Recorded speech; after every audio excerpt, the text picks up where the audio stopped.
오늘 사도행전 18장 12절에서 17절 말씀 가지고 갈리오 재판정이라는 제목으로 말씀을 전하겠습니다. 국가가 군인이나 경찰 그리고 정치인 그리고 법조인에게 공권력을 부여합니다.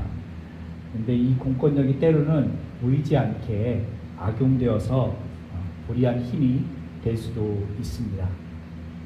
2013년 한국에서 그리고 또 미국에서 개봉된 한국 영화가 있습니다. 변호인이라는 영화인데요. 이 영화가 국가의 공권력을 이용해서 죄 없는 학생들을 잡아다가 간첩으로 몰아세워서 재판하는 그런 내용인데, 그것에 대해서 불이한 그것에 대항하여 한 변호인이 그 학생들을 변호하는 내용으로 되어 있습니다.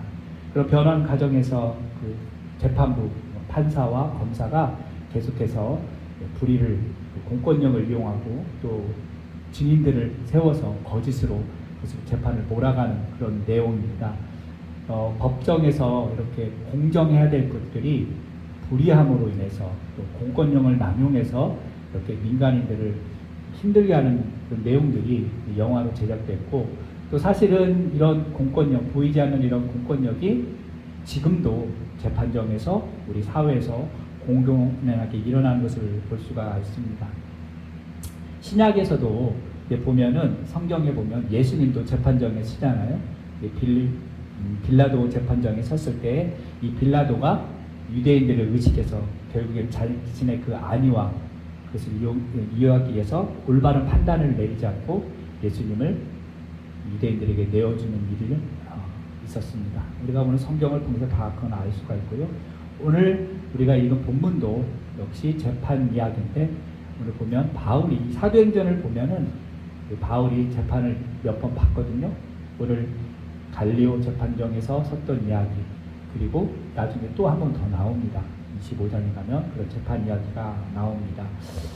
그래서 이 오늘 본문 이 갈리오 재판정이라는 이야기를 통해서 우리에게 또 어떤 말씀을 하시는지 말씀을 보도록 하겠습니다. 이 바울이 우리가 지난주에 살펴봤듯이 고린도에서 말씀을 전하는데 1년 6개월 동안, 오랜 기간 동안 거기서 복음을 전합니다. 그 복음이 유대인들을 향하여 또 이방인들을 향하여 전했을 때 유대인들은 바울의 복음을 별로 탐탁하지 여기지 않았어요. 왜냐? 그동안 회당에서 유대인들이 자기들의 그 모임에 잘 참석했다가 바울의 전하는 복음을 듣고 그것을 믿고 따르고 심지어는 세례까지 받는 일들이, 그래서 또 교회가 또 회당이 아닌 또 교회라는 것이 생겨서 유대인들이 굉장히 불편했고 시기했습니다. 그래서 오늘 성경에서 보면 유대인들이 일제히 일어나서 바울을 법정으로 끌고 가는 일이 벌어졌습니다. 왜냐? 시기와 질투가 있었기 때문에 바울을 이렇게 못살게 굴었던 거죠.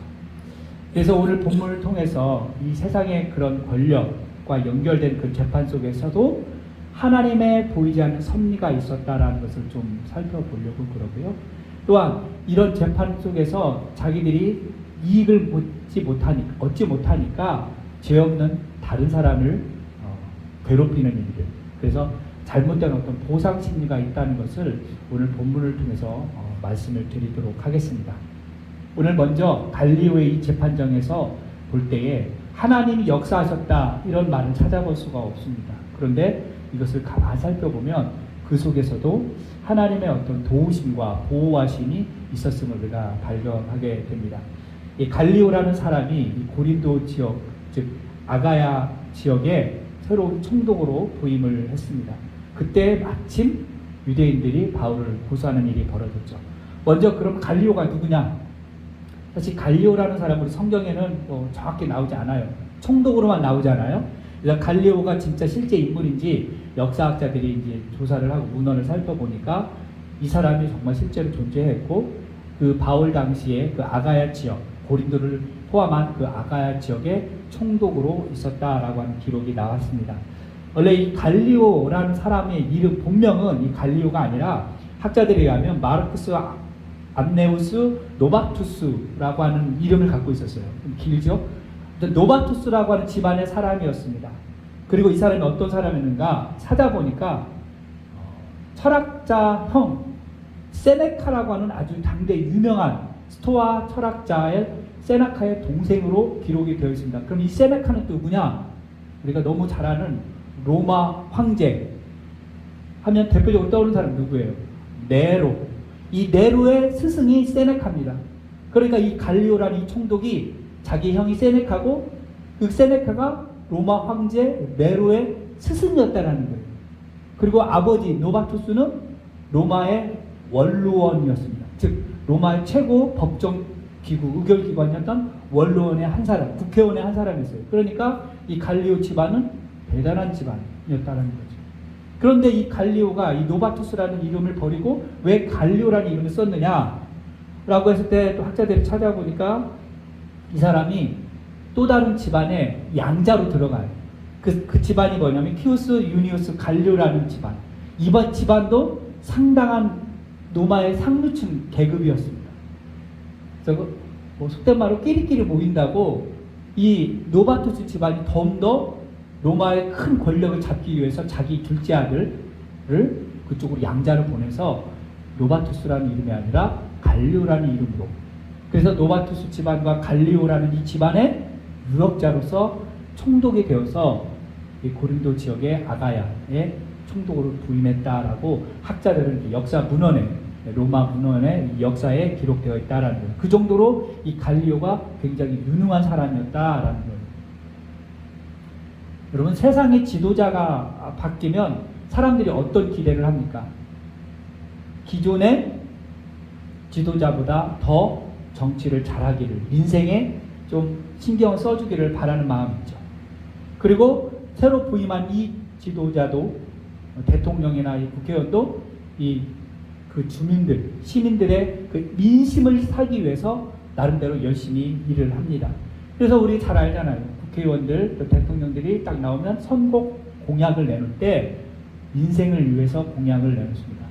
교육이라든가 또 정치라든가 경제 현안들에 대해서 이런 문제들을 선거 공약으로 내놓고 당선이 되고 그것을 열심히 하려고 그래요. 마찬가지로 서민들도 이 국회의원들에게 뭔가 좀 바라는 마음들이 있다라는 거죠. 보면은 이 성경에서도 권력자가 되어서 민심의 마음을 얻고자 하는 그런 사람이 한 사람이 있습니다. 아까도 제가 초반에 말했지만 이 바울이 재판을 받는데 오늘 갈리오 말고도 25장에 가면 또 재판을 받거든요. 거기에 보면 베스도라고 하는 총독이 있어요. 이 베스도라는 총독은 뭐냐면 예루살렘 지역, 그 팔레스타인 지역의 총독으로 부임했습니다. 이 베스도라는 사람이 바울을 한 번 더 재판을 하는데요. 사도행전 25장 9절에 보면 이렇게 되어 있습니다. 베스도가 유대인의 마음을 얻고자 하여 바울더러 묻되 내가 예루살렘에 올라가서 이 사건에 대하여 내 앞에서 신문을 받으려느냐라고 이야기합니다. 베스도라고 하는 총독도 유대인의 그 민심을 얻기 위해서 권력자이지만 그 민심을 얻기 위해서 바울을 재판하는 일이 있었다라는 거예요. 그러니까 권력자들이 되면 백성의 그 마음을 얻기 위해서 여러모로 그것이 정의가 되었든 부정한 것이 되었든 불공정이 되었든 간에 백성들의 어떤 마음을 얻기 위해서 그렇게 권력을 행사한다라는 거죠. 오늘 본문에서 보면 바울이 고소를 당했어요. 어떤 고소를 당했냐면 율법을 어기면서 하나님을 경외하라고 사람들을 권한다라는 내용이 고소 내용입니다. 그런데 갈리오는 상황 판단을 잘했던 것 같아요. 빌라도처럼 예수님을 군중에 넘겨주지 않았어요. 바울을 바로 넘겨주지 않고 갈리오는 객관적인 상황을 보고서 그 사람들의 어떤 민심에 연연하지 않고 재판을 진행했어요. 만약에 갈리오가 빌라도나 또는 베스도처럼 그렇게 민심을 얻기 위해서 자기 손해나는 일을 없도록 하기 위해서 그냥 바울을 넘겨주고 재판을 진행했다면 바울이 복음을 전하는 데 있어서 굉장히 어려움을 겪게 되었을 거예요. 그런데 갈리오는 로마의 법을 정확하게 적용을 해가지고 유대교 안에서 너희들 관습의 안에서 이것이 그런 사건이라면 나는 관여하지 않겠다. 로마에 피해주는 사건이 아니라면 나는 더 이상 종교적인 재판을 하지 않겠다라고 하면서 오늘 성경이 뭐라고 했어요? 16절에 그들을 법정에서 쫓아냈다고 했어요. 떠나라. 여기에서 저는 이거 보면서 하나님께서 이 재판에도 개입하고 계신 것이 아닌가라는 생각을 해봤어요. 왜냐하면 우리가 지난주에도 살펴봤지만 9절에서 하나님께서 바울에게 나타나셨잖아요. 밤에 나타나서 두려워하지 말라. 그리고 침묵하지 말고 내가 너와 함께 했으니 어떤 사람도 너를 해하지 못할 거다라고 말씀해 주셨잖아요. 그러니까 그 약속을 하고 이 재판이 진행되는데 갈리오라는 사람이 쫓아내잖아요. 여기에서 하나님의 보이지 않는 어떤 섭리나 그런 간섭이 저는 있었다라고 봐요. 갈리오가 때마침 새로운 총독이 되었다라고 하는 것. 로마의 어떤 그런 권력을 갖고 있었지만 유대인들에게 민심을 살려고 하는 그런 마음이 아니라 정확하게 법에 의해서만 재판을 하려고 했던 그 마음, 그 권력자가 왔다라는 거예요. 여러분 오해하지 마세요. 하나님이 갈리오를 총독으로 보낸 건 아니죠. 실질적으로 누가 보냈어요? 로마 황제가 아가야 지방의 총독으로 임명하고 보낸 거예요. 그러나 우리는 기억합니다. 세상의 모든 권력, 심지어 대통령, 왕 이런 것도 우리 국민들이 투표해서 뽑고 대대적으로 물려줘서 뽑게 되고 계승이 된다 할지라도 모든 권력은, 모든 왕권은, 모든 그런 대통령들은 위에서 허락하지 않으면 나올 수가 없는 거예요. 하나님이 허락하실 때 하나님의 그 주권 안에 있다라는 거예요. 그러니까 이 갈리오가 총독으로 부임한 것도 때마침 바울이 거기에 고린도에 있었던 것도 하나님의 어떤 관섭과 섭리와 계획이 있었다라는 거죠.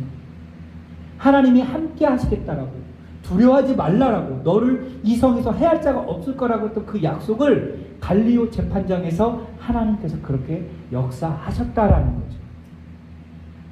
그래서 이 재판에서 무죄 선고가 된 거예요. 한마디로 박정서 다 나가! 라고 하는 갈리오의 그 재판 판결 때문에 바울이 무죄 선고받고요. 이것이 판례가 돼서 사실은 베스도 나중에 25장에 나오겠지만 이 베스도 법정에서 거기에는 로마에서 법정이 섰거든요. 거기에서 베스도가 유대인의 환심을 얻으려고 바울의 재판을 하지만 거기서 바울이 변호를 합니다. 그러면서 무엇을 얘기를 하냐면 나는 황제에게 항소하겠다라고, 로마 시민으로서 황제에게 항소하겠다라고 베스도에게 딱 변호를 하는 거예요. 그러니까 이미 그 전에 판례가 있었기 때문에 아마 모르긴 몰라도 그 25장에 나중에 보겠지만 그런 것을 나오진 않지만 갈리오의 그 판결, 그 무죄 선고의 그 판례가 있었기 때문에 베스도의 법정에서도 바울이 굴하지 않고 자기를 변호했다라는 거예요. 로마 시민으로서 나는 당신에게 재판받지 않고 황제에게 재판받겠다라고 그런 일이 있었다라는 거예요. 그러니까 판례라는 게 굉장히 중요하잖아요.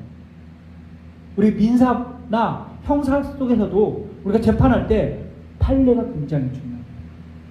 그런데 오늘 갈리오의 법정에서 바울이 무죄 선고를 받았기 때문에 나중에도 이것이 판례가 돼서 엄청나게 힘을 발휘했다라는 거예요. 이런 걸 봤을 때 우리는 어떤가? 재판뿐만 아니라 우리가 일상생활 속에서 복음을 전하다가 어려움을 당할 때 뜻하지 않게 도움을 받는 것이 있다라는 거예요. 사실 바울도 갈리오가 자기 편을 들어줄지 안 들을지 모르잖아요. 그런데 무죄 판결이 난 거예요. 도움을 받은 거죠. 쉽게 말하면. 하나님의 섭리 속에서. 이런 것을 봤을 때 우리도 복음을 전하다가 특별히 어려움을 겪을 때 뜻하지 않게 도움을 받을 수가 있다는 거예요. 그것이 사람이 됐든 어떤 환경이나 상황이 우리를 돕는 경우가 있다는 거예요. 혹시 여러분 그런 경험이 있으신지요? 저는 많이는 없지만 선교할 때, 선교 다닐 때 또 전도하러 다닐 때 그런 경험들을 좀 많이 했습니다. 복음을 전할 때 옆에서 막 방해해요. 예수 믿는 것들이라고 막 욕할 때 저희 알지 못하는 사람들이 와가지고 왜 그러냐고. 막아주고 오히려 복음을 전하라고 길을 안내해주고 이렇게 도와주는 경우가 몇 번 있었어요. 복음을 전할 때 어려움도 당하지만 때로는 이렇게 돕는 사람들의 손길이 있다라는 거죠. 그때 당시는 몰랐지만 시간이 지나서 내가 돌아보았을 때 그때 나도 모르게 하나님께서 어떤 사람들을 통해서 어떤 환경을 통해서 도움을 주셨구나, 간섭하셨구나 라는 것을 경험하게 되었습니다. 바울도 모르긴 몰라도 이때 지나고 나서 하나님께서 약속하셨던 말씀, 두려워하지 말라고, 내가 너를 도와주고 함께하겠다고 했던 말씀이 이 갈리오 재판장에서 있었구나 라는 것을 아마 바울이 느꼈을 거라는 거죠. 저는 바라기는 여러분이 믿음 생활하면서 특별히 복음을 위해서 살다가 어려움을 당할 때 뜻하지 않게 생각지도 못한 도움들을 여러분들이 경험을 하고 당시에는 몰랐지만 뒤돌아 봤을 때에 하나님이 그때 나와 함께 하셨구나 라고 하는 그런 경험들을 우리 삶 속에서, 여러분의 삶 속에서 좀 그것들을 많이 누리기를 주님의 이름으로 축복합니다. 오늘 이렇게 이제 재판이 진행 가운데에서 이 갈리오가 재판에서 쫓아냈잖아요. 그랬더니 유대인들의 그 반응이 무엇인가? 자기들이 얻고자 했던 그 결과가 나오지 않으니까 보상심리로 다른 사람을 핍박한 거예요. 바울을 핍박하지 않아요. 자신의 계획들이 잘 진행되지 않으니까 예상 없던 행동을 해요.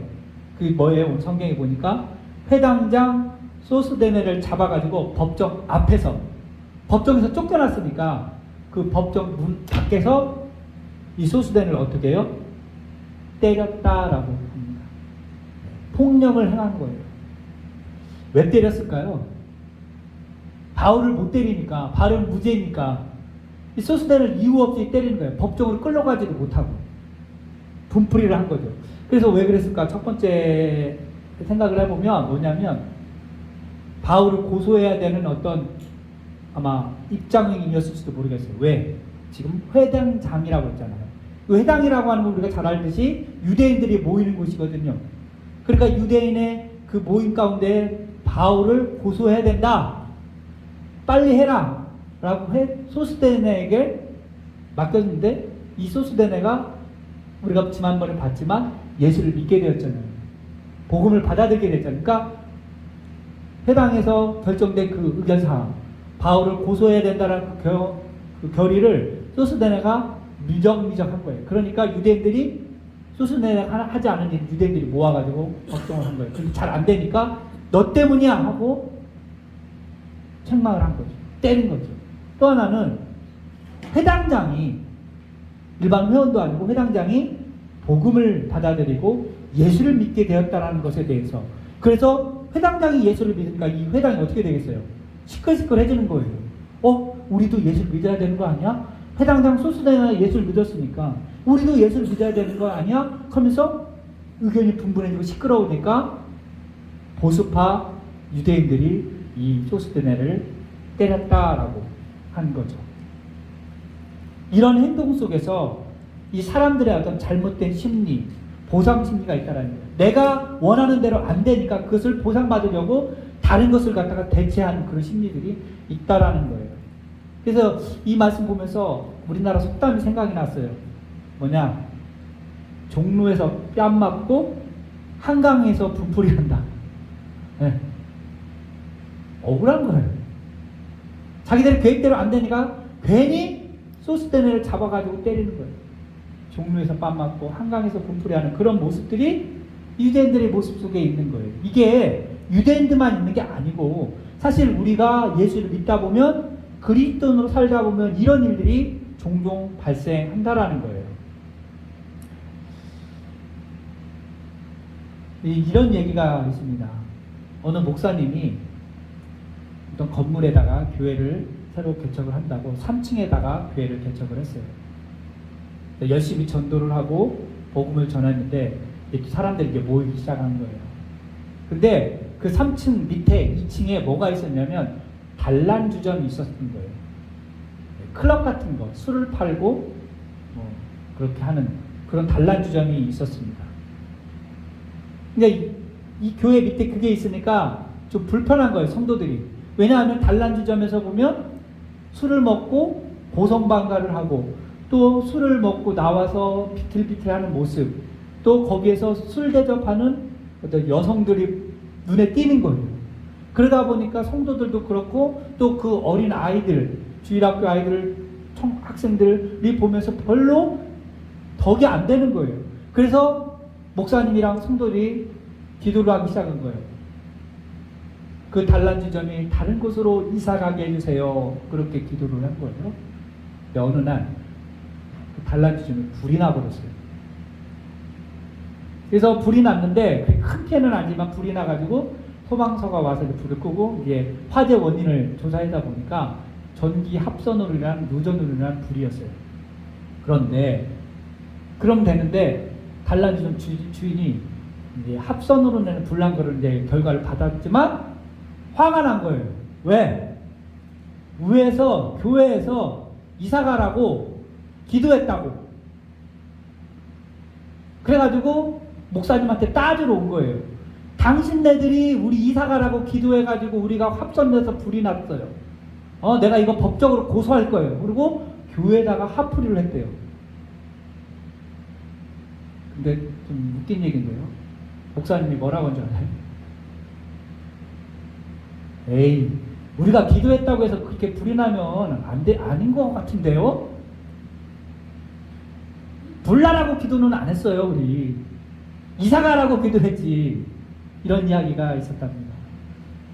그러니까 단란주점 그 주인 입장에서는 교회 때문에 그렇다고, 합선된 게 교회 때문에 그렇다고 와서 그러고, 목사님은 우리는 불나라고 기도한 적 없다고, 이사가라고 기도했다고 이렇게 이야기하는, 그래서 법적으로 공방하겠다고 으름장을 놓는 그런 일들이 있었다라는 거예요. 실제 있었던 일인지 모르겠어요. 저도 어느 책에서 이렇게 보았는데, 어쨌든 세상 사람들은 특별히 그리스도인 때문에 피해본 것이 있다면 그것을 보상하기 위해서 오히려 그렇게 따지고 든다라는 거예요. 만약에 여러분에게 그런 상황이 벌어진다, 또 우리 교회가 그런 상황이 벌어진다 라고 했을 때 우리는 어떻게 해야 될까요? 법적으로 맞대응을 해야 될까요? 그런 건 아닌 것 같고, 생각해 봤을 때 참으로 어려운 상황이지만 예수님 말씀처럼 원수를 사랑하고 우리를 핍박하는 자들을 위해서 기도해 주는 게 맞다라는 생각을 해봅니다. 그것이 진정한 교회의 모습이고 그리스도인의 모습이라는 거예요. 여기에 보니까 이 소스데나는 괜히 있다가 두드려 맞았잖아요. 그런데 이 소스데네가, 이 회당장이 우리가 봤지만 예수를 믿게 되었잖아요. 근데 고린도전서 1장 1절에 보니까, 고린도전서 1장 1절에 보니까 사도 바울이 이렇게 이야기를 합니다. 하나님의 뜻을 따라 그리스도 예수 사도로 부름받은 바울과 형제 소스데네는 하면서 바울이 고린도 교회 편지를 쓸 때 소스데네를 형제로 부르면서 소스데의 이름을 가장 먼저 언급하는 거예요. 사실은 바울도 알았겠죠. 자기 재판 때문에 소스데네가 핍박을 받은 거를. 그리고 그 이후로 이 소스데네가 이제 복음을 더 받아들이고 바울을 협력하는 사역자가 되었다라는 거죠. 핍박은 받았지만 복음을 받아들이고 그리스도 안에서 사도 바울의 형제가 된 그 모습을 보면서 굉장히 귀하고 복된 사람이 소스데네구나 라는 생각을 해보게 되었습니다. 얼마나 은혜가 되는지. 내가 바울 때문에, 복음 때문에 이렇게 두드려 맞았는데 내가 그러면 예수를 믿어야 되나? 나 못 믿겠어 하고 포기하고 거절할 수도 있지만 오히려 이것이 계기가 되어서 더 복음에 붙들려서 믿음의 사람이 되었다라는 게 이 소스데라는 거죠. 복음 때문에 세상 사람들로부터 당하는 어떤 어려움들, 그것 때문에 우리가 마음 아파하거나 괴로워할 수도 있겠지만 그것을 극복할 수 있는 믿음과 용기, 하나님 보시기에 그것이 가장 아름답다라는 거예요. 저는 오늘 갈리오가 재판을 한쪽으로 치우치지 않고 로마가 부여한 그 공권력을 함부로 사용하지 않고 정당하게 했던 그런 모습을 통해서 하나님의 간섭하심과 섭리가 있었다라는 것을 보게 되고, 또 자신의 잘못은 아니지만 복음 때문에 그런 유대인들의 그런 잘못된 보상 심리로 고통을 당했지만 소스데네가 거기서 포기하지 않고 복음에 붙들린 모습을 보면서 하나님이 우리가 믿음으로 살면 때로는 보이지 않는 그런 손으로 때로는 간섭하심이 우리 가운데 있겠구나. 그리고 우리가 예수님 때문에 받는 그런 고난이 우리를 더 단단하게 하고 우리가 세상에서 구별된 사람으로 그래서 복음에 합당한 사람으로 살게 하는구나. 우리가 이렇게 살았으면 좋겠다라는 생각을 해요. 살면서 하나님의 보이지 않는 그 간섭의 은혜를 느끼고 복음을 인하여 고난당할 때 우리가 더욱더 믿음으로 단단해지는, 그래서 우리가 하나님의 백성으로 정말 흔들리지 않는 복음의 지금을 사는 저와 여러분 되기를 주님의 이름으로 축복합니다. 기도하겠습니다.